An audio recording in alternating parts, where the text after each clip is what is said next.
Our education system was designed in Chicago in the late 1800s to produce factory workers, because it was set up when rural people were migrating to the cities en masse, because their kids, first of all, were likely to get factory jobs, and second of all, if you were working in a factory, your kids needed to be taken care of. And so the purpose of the schools was to train factory workers, which is why everyone's lined up in rows and why there are bells. It's a factory model. The problem with that is that now people's careers basically have to be self-determined, but that's never part of the education system. Part of the reason I developed these programs was because I realized this is the same course where I'm teaching students that if they would have been in Germany in the 1930s, they would have been Nazis. I'm trying to get them to design their lives, and it's way better to have someone articulate their own plan.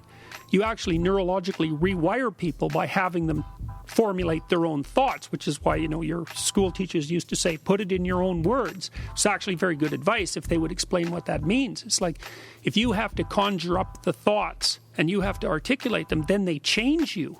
It's really disconcerting to someone who has children. Mm-hmm. And you know that your children are going to go there and they're going to be exposed to these ideas. I think that. Wow! I think a that guy the used to teach at Harvard just says send him to trade school. I think the universities. I think you can make a reasonable case that the universities do more harm than good now. I hate to say that. Well, this is a strange time where access to information is so incredibly easy. You could educate yourself seemingly endlessly online. And with books, and just there's so much information available. This is not the 1930s. It's not a time where it was difficult to get an education outside of a university. The universities may have, or the university, which is like the repository of human wisdom and the attempt to expand that, may have already moved outside the universities. Just because an institution calls itself a university doesn't mean it is. And many disciplines have turned into ideological factories. And so where's the university? I mean, the university is where anyone wants to learn about their culture and where anyone wants to expand the domain of human competence. And a lot of that's happening online now. So maybe that's the future. The only thing the universities have now, I think, that people can't get elsewhere is accreditation. But they're doing everything they can as fast as possible to make their accreditation valueless anyways. So... yeah, it's a terrible thing to say that the universities may do more harm than good, and I haven't come to that conclusion lightly. Well, I hate to say it. I'm sure you do. There's also a gigantic financial stake, the amount of money that you're... Well, this is especially the case in the U.S. I mean, one of the things that's happened over the last 30 years is that the proportion of university expenditures that's gone to the administration has massively, massively increased. And at the same time, the student loan burden has increased. And so what's happened in a weird sense is that the administrators have conspired to steal the future earnings of their students. And then you can't declare bankruptcy. So to me, it's indentured servitude. But you can't declare bankruptcy on student loans. Right. That's a very important distinction. That's right. You cannot declare bankruptcy on student loans.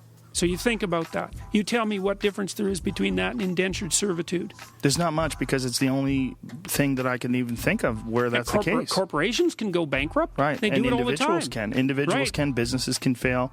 You can be deemed incompetent or not capable of paying your debt in every other case, but not with universities. Yeah, right. That is crazy. It is crazy. It's crazy because they were just trying to combat the issue where so many kids were defaulting on their student loans. They try to make you perpetually responsible for it, or the idea is that these kids have to learn responsibility. Is that the way to do it? By overcharging them for some useless education? Well, I would also say that it's not particularly useful to burden your citizenry with a massive debt as soon as they graduate at a time when they're most likely to take entrepreneurial risks. Yes. You're not going to take entrepreneurial risks if you're so burdened with debt you can't get yourself off the ground. Yeah, and we're talking about hundreds of thousands of dollars in debt with people that if you're lucky, you're going to make, what, $40,000, $50,000 a year straight out of college? If you're lucky. So you're dealing with the amount of money that you would have to make if you didn't pay any taxes or didn't have any expenses. You'd have to work for 4 or 5 years, longer than you would actually be in college to get that degree in the first place. It's insane. It's insane. But I designed this set of programs called the Self-Authoring Suite. And one of them, the Future Authoring Program, helps people write out a plan for their life. So it helps them.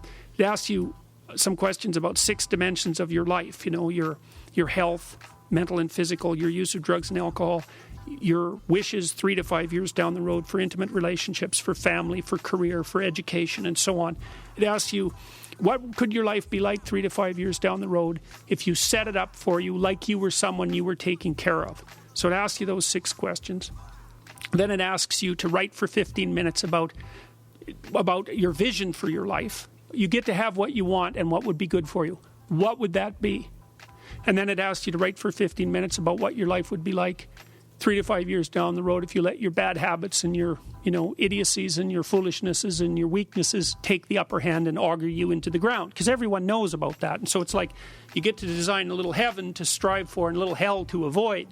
And then you write then you basically turn that into an implementable plan. That's the second part of the program. We've used that with about 5,000 to 7,000 university students now, mostly in Europe at the Rotterdam School of Management. And we've raised their grade point average of their kids 25%, dropped their dropout rate the same. And it's had a walloping effect on men and on non-Western ethnic minorities. It's moved the non-Western ethnic minority student population performance at Rotterdam School of Management from 70% below the average to above the female Dutch natives. And so the reason I'm telling you this, apart from the fact that it's a very good program, and we did it at Mohawk College in Canada a year ago, and we dropped their dropout rate in the first semester 50%. And that especially, again, worked well for men, because men are at more risk of dropping out now, and especially for men who didn't have good grades in high school. So not only is there the possibility for the net to provide tremendous dissemination of intellectual material, but there's also the possibility for the net to provide dissemination of psychological interventions that have major impacts on people's mental health and productivity at extraordinarily low cost. So that's really been fun too. So, well, I think providing that sort of a structure and a framework, giving people the tools just in form of asking them questions. What would you like to do? Yeah. Please describe this. What is your future? And when you do that, you sort of allow them to help themselves outline what they would like to accomplish, which most people don't do. No. Talk is cheap, motherfucker!